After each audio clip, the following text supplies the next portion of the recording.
안녕하세요. 대기업 두 번 들어간 남자 대도난입니다. 여러분, 미루를 탈출할 때 가장 중요한 것이 무엇일까요? 저는 첫 갈림길을 잘 선택해서 가는 것이라고 생각합니다. 처음 선택이 잘못되면 이후 선택지를 아무리 잘 선택하더라도 결과적으로 출구를 찾아가는 시간은 상당히 길어질 것이기 때문입니다. 그렇다면 취업에서 첫 갈림길은 무엇일까요? 바로 목표를 설정하는 것입니다. 목표가 스스로 도달하기에 얼마나 적합한지, 그리고 본인의 흥미를 잘 고려하고 설정해야 본인이 생각하는 기간 내에 원하는 수준의 취업을 할 수 있을 것입니다. 물론 본인이 꿈꿔왔던 이상적인 직장이 있는 분이라면 그것을 쫓으면 될 것입니다. 그러나 어떤 기준을 가지고 불특정 다수의 기업에 취업을 원하시는 분이라면 목표는 구체적일수록 좋습니다. 흔히 취업을 할 기업을 선정하는 데 있어 많은 것들이 고려됩니다. 그것은 연봉이 될 수도 있고 희망 직무가 될 수 있습니다. 뿐만 아니라 기업의 비전, 워크 앤 라이프 밸런스, 집에서의 출퇴근 가능 여부가 될 수도 있겠지요. 그 외에도 회사의 사회적 인지도, 휴가와 같은 복지가 중요한 분들도 계실 겁니다. 이러한 기준들을 바탕으로 최대한 구체적으로 목표를 갖는다면 8월 말부터 쏟아지게 될 공채 일정 속에서 허우적거리며 시간을 허비하시는 오류를 줄이실 수 있을 것입니다. 저 같은 경우 자소설닷컴을 자주 이용하였는데 처음 16년도 하반기 공채를 지원할 때는 목표를 설정하지 않았던 탓에 불필요했던 시간 낭비가 많았습니다. 채용 공고들을 보면서 이 정도면 지원을 해볼까 말까 고민하고 어제 봤던 공고를 오늘 다시 한번 살펴보고 그러한 반복을 거듭하면서 목표의 중요성을 깨달았습니다. 그리고 이후 다음과 같이 목표를 잡았습니다. 국내 제조업 회사, 연봉 3,500 이상, 직무의 경우 생산 관련 직무로 예를 들면 생산, 생산기술, 제작, 생산관리, 품질과 같은 직무를 우선적으로 고려했습니다. 그리고 후순위로 글로벌 기업, 즉 수출 비중이 높은 기업에서 일을 하고 싶었습니다. 제조업과 생산 직무를 선택한 이유는 TO가 많기 때문입니다. 대한민국의 핵심 산업은 아직까지는 제조업이며 통상적으로 타 직무에 비해서 생산 관련 엔지니어가 많이 필요합니다.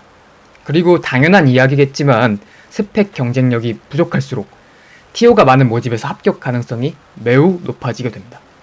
이 이야기는 후에 서류 전형 영상에서 한 번 더 다루도록 하겠습니다.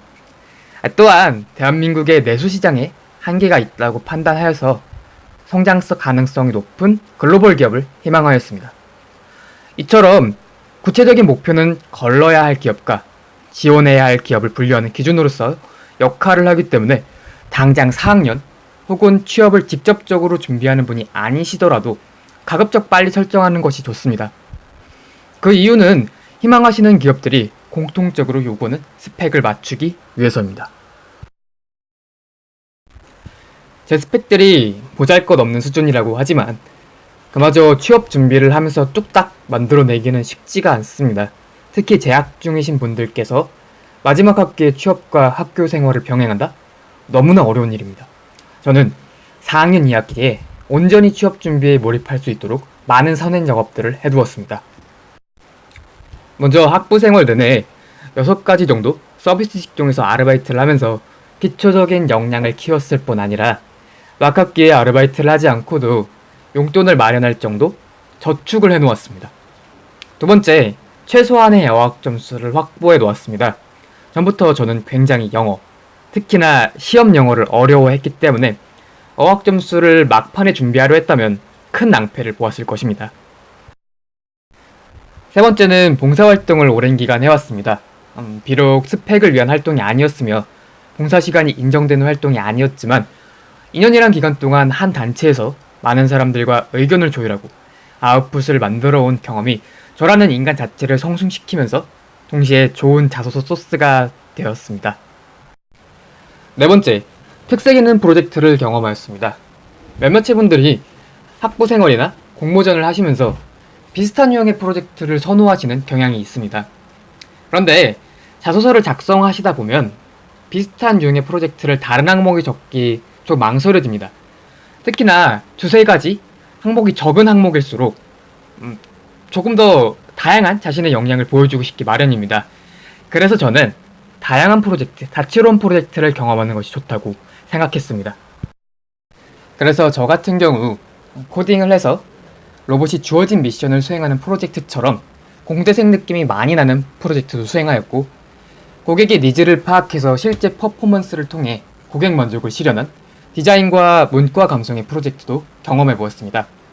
또한 실제 공장에서 현장 실습을 통해 제조업의 기본적인 생산 라인을 이해하는 프로젝트에 참여하면서 현장을 배울 수도 있었습니다.